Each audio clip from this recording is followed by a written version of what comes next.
Kid, I was an ugly kid, too. How ugly? I was so ugly, my mother breastfed me through a straw. Rodney Dangerfield revolutionized stand-up comedy by making audiences laugh at misery for over 4 decades. You want me to? I'll do a commercial, give you a chance to cool off a little bit? Whatever you like. It's okay. I mean, it's not my ball game, you know. That's right. But... These are Rodney Dangerfield's funniest moments ever. Rodney has Johnny busting up. No, I'm a bad drinker, Johnny. I mean, when I drink, I don't know what I'm doing. Yeah. The next day, I usually wake up in some strange place with a kid with an accent playing with my feet.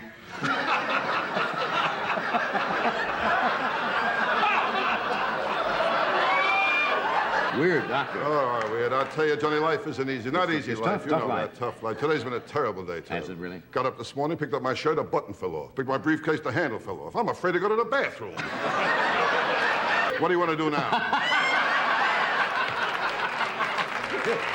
He does stand up, sits down, and keeps improvising, and somehow never loses momentum. No one makes Carson laugh like this. I called up last week. I told him I had diarrhea. Put me on hold. Oh, I'm talking too much. Got a lovely young lady back there wants to come out. I'll hear what she has to say. This is about it, No. Okay. Oh, death, where is thy sting? Death. Oh, you're going into the classics now, huh? Well, don't you know your Shakespeare? Certainly. Odette said that, didn't he? I think it was Nicky Pumpanese who said that. Pumpanese, yeah. He's my lawyer. No? He walks in with the same loser persona, but every line is polished so sharply the whole appearance feels effortless. Best father jokes. My old man, he didn't help at all, my old man. We used to play tag and he'd drive. I mean, I had a rough. I told my old man I'm sick and tired of running around in circles. He got mad. He nailed down my other foot. My old man, he didn't help either. The time I was kidnapped, they sent back a piece of my finger. He said he wanted more proof. I mean, it was the same thing when I was a kid. No respect. My old man told me Mickey Mouse died in a cancer experiment. My old man, he didn't help either. Kept taking me to the zoo. He said he was hoping my real parents would claim me. His own dad doesn't even respect him in the funniest way possible. As Rodney delivers these lines so perfectly, they're almost completely convincing. Almost makes Carson fall out of his chair. You'll be drinking early today. And I don't want to drink because I'm a bad drinker, I'll tell you that, Johnny. When I drink the next day, I got to do 2 things. I got to try and locate my car, and I got to bring back the car I took. I mean, I'm a bad drinker. Remember that one? Yeah, sure. Of course I do. Of course you do. You know a lot in my bed. I don't know. Bring on the next guy. I don't know what I'm doing.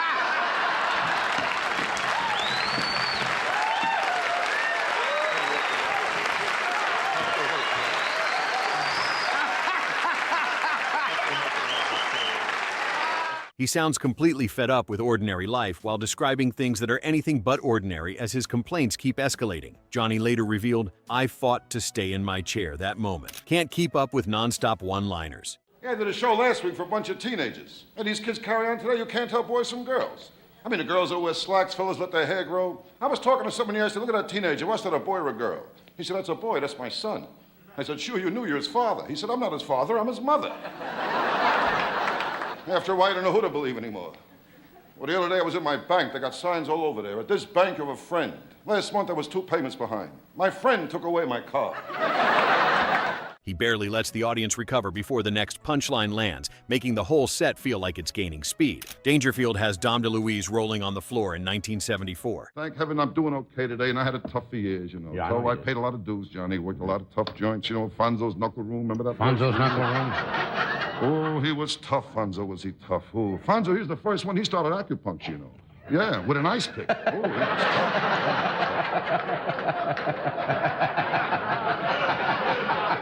I had a tough years, Johnny. Tough years, huh? Everybody has a tough, I guess. I Everybody has problems. I met a guy last week with a problem. No? Oh, boy, this guy told me he had an affair with a girl 3 months ago. The guy's going nuts. He didn't know what to do. Yeah? He told me what happened was the rabbit didn't die. It just stays in critical condition, you know? Rodney stays in that same dead serious rhythm while Dom completely loses it, making the jokes hit even harder through contrast. Rodney has Carson hysterically laughing. Yeah, I can't take the pressure, Johnny. It's bad for my health. How is your health? Now it's time for health. Help. You been to your doctor my lately? friend, Dr. Vinny Boombox. Yeah, that's the one, Dr. Vinny Boombox. My health is bad, very bad. very bad. I'm not a kid anymore. I'm getting old. Yeah. I know I'm getting old. Well, my last birthday cake looked like a prairie fire.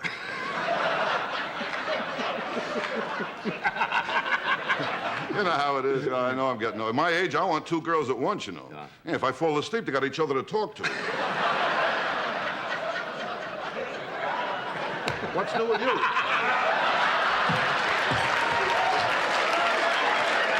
He wrecks the room with material so lived in and fast that Johnny breaks harder than usual, giving the clip another layer. Blind Dating 101 sketch. May I take your wrap? Yes, thank you.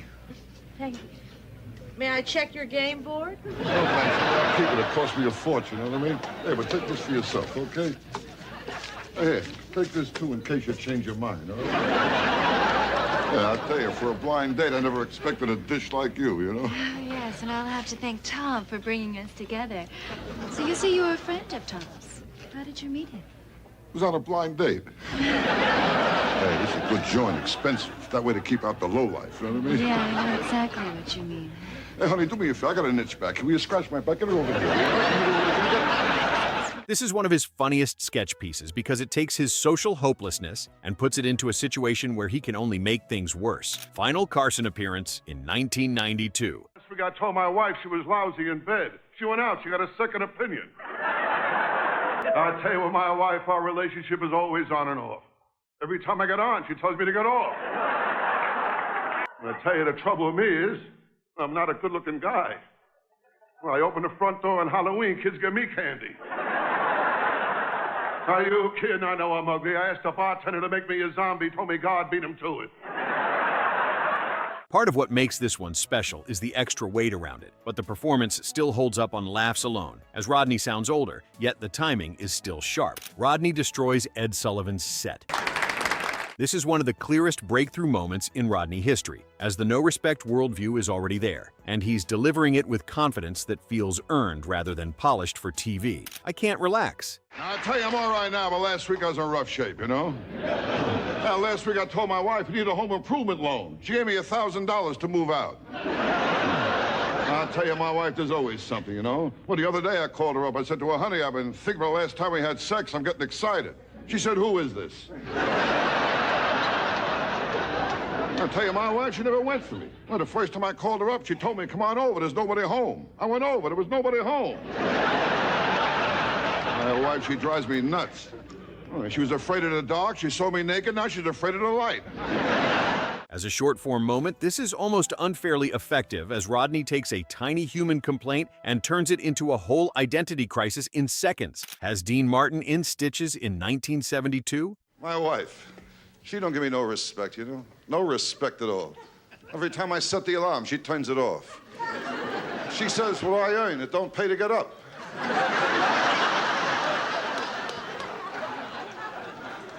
There's a lot of things in my wife I can't figure out, you know? The way she does the ironing. I mean, when you burn a shirt, who puts on butter? Rodney always played well off cool, relaxed hosts, and Dean Martin is a perfect example, as Dean's smooth reaction style makes Rodney's frantic misery sound even funnier by comparison. Never lets up with laughs in 1983. You look great, you look great. You look like you fell off a wedding cake, you know, but it's all right. I forgot to plug it. Has a plug here for a new movie you have coming out. Yeah, I Called Easy Money. That's right. Yeah. Is that a good picture? What am I supposed to say? I don't know. Have you seen it? I saw a few things here and I couldn't take it. I had to run out, you know? Yeah. That's all. I played a part of a guy named Monty Capoletti who lives in Staten Island, and he has,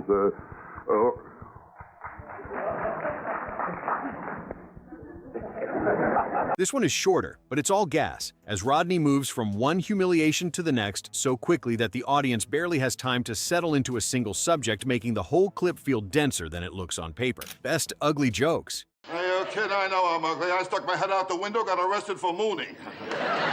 I know I'm ugly. I went to a freak show. They let me in for nothing. Kid, I was an ugly kid, too. How ugly? I was so ugly, my mother breastfed me through a straw. I'm ugly, I'm telling you. My proctologist, he stuck his finger in my mouth. This works because Rodney's appearance jokes are never just insults about looks, as he turns being ugly into a full social condition where strangers, family, and life itself all seem to agree on his misery. Dangerfield has lots of problems. I tell you, I'm all right now, but last week I was in rough shape, you know? Last week I saw my doctor. I told him, Doc, every day I wake up, I look in the mirror, I want to throw up. What's wrong with me? He said, I don't know, but your eyesight is perfect. Kid, last week nothing went right.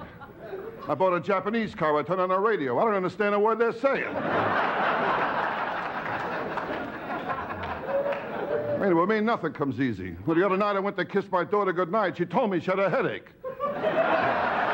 The title sounds simple, but that's exactly why it fits so well, as Rodney can take one vague premise, like my life is terrible, and keep spinning it into marriage doctors, work money, and embarrassment without losing the thread. In a full appearance like this, you really see how complete the act was, proving he wasn't just throwing jokes out there, but building a whole comic reality. The title sounding simple fits perfectly, as one vague premise becomes the springboard. My life is terrible, being the foundation as spinning into marriage doctors' work, and money shows expansion. Never losing the thread maintains coherence, as the full appearance reveals completeness. How complete the act was shows construction, as he wasn't just throwing jokes rejecting randomness. Building a whole comic reality proves real artistry, as the simple title belies the complexity. The vague premise as foundation shows universality, as keeping spinning demonstrates generative power. Marriage doctors, work money, and embarrassment covering all of life as the thread being maintained shows skill. Rodney lives in a tough neighborhood. Tell you, with me, nothing works out, you know? My neighborhood's getting worse. I told you before, I live in a tough neighborhood, you know. Just last week, a guy pulled a knife on me. I could see it wasn't a real professional job. There was butter on it. I tell you, where I live, you can't protect yourself. But one day, there was a knock on my front door. I figured I'd play it safe. I opened a peephole. The guy reached in and grabbed me.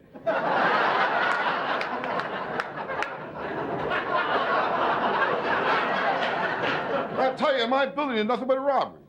Every time I close a window, I hit somebody's hands. This is classic Rodney escalation, as he starts with a familiar comedy topic and keeps piling on images so ridiculous that the neighborhood stops feeling real and starts feeling cursed. The joke chain is strong because each new beat sounds like the last possible exaggeration, and then he still tops it, to making it a great example of how visual his supposedly simple one-liners really were. Nothing but robberies over there. But the other night I took the wife and kids out. I figured I'd play it safe. Left all lights on the apartment, left the radio on, left a note in the front door. The note said I'm inside. Came home that night, I still got robbed. The guy left his own note. He said, I looked all over for you. This is classic escalation being his technique, as starting with a familiar topic provides entry. He keeps piling on images showing accumulation as things get so ridiculous, the neighborhood stops feeling real. It starts feeling cursed, demonstrating transformation as the joke chain being strong comes through structure. Each beat sounds like the last possible exaggeration creating a ceiling. Then he tops it, breaking through. It's a great example of how visual his comedy was showing dimension, as his supposedly simple one-liners reveal real complexity. The tough neighborhood being a familiar premise, as piling images creates absurdity. It stops feeling real, reaching the threshold, as it starts feeling cursed, completing transformation. Each beat being the last exaggeration establishes the limit, as still topping it proves endless creativity. Daffy and Sorrowful on Ed Sullivan in 1969. A lot of people know me, but they don't know my name. And they give me credit when I know my own name. And they look at me and they say, hey, what's your name again? I say, Rodney Dangerfield. They say, right. I don't know, I tell you, I can't figure people out. I remember years ago I had my fortune told. I went to a gypsy. And a gypsy told me a big blonde was going to come into my life. The next day, my girl left me for a Swede. The funniest part is the strange blend of sadness and confidence in the performance, like he's presenting disaster as a personal brand, as that melancholy undertone is part of what made the act feel different from more aggressive comics. Even early on, he knew how to make defeat sound like a signature, proving the persona was sophisticated from the beginning. The strange blend of sadness and confidence creates complexity, as presenting disaster as a personal brand shows marketing genius. The melancholy undertone being an emotional layer makes the act feel different from aggressive comics, providing distinction. Even early on, showing the timing as knowing how to make defeat sound like a signature demonstrates mastery. The persona being sophisticated from the beginning proves intentional design, as Daffy and Sorrowful describes his dual nature. The 1969 Ed Sullivan appearance being an early platform, as the blend of sadness and confidence balances emotions. Disaster as a personal brand means owning failure, as the melancholy undertone adds depth. Being different from aggressive comics shows an alternative, as defeat as signature makes it his identity. Being sophisticated stated from the beginning, rejects it being accidental. Rodney Dangerfield proved that relentless self-deprecation and perfectly timed humiliation could create comedy genius that audiences loved for generations. No, I tell you, on Halloween, that's when I know I'm ugly. I open the front door, kids give me candy. Making every appearance a lesson in how to turn misery into laughter. Which Rodney Dangerfield joke do you think was the funniest? Let us know in the comments, and don't forget to subscribe for more legendary comedy moments.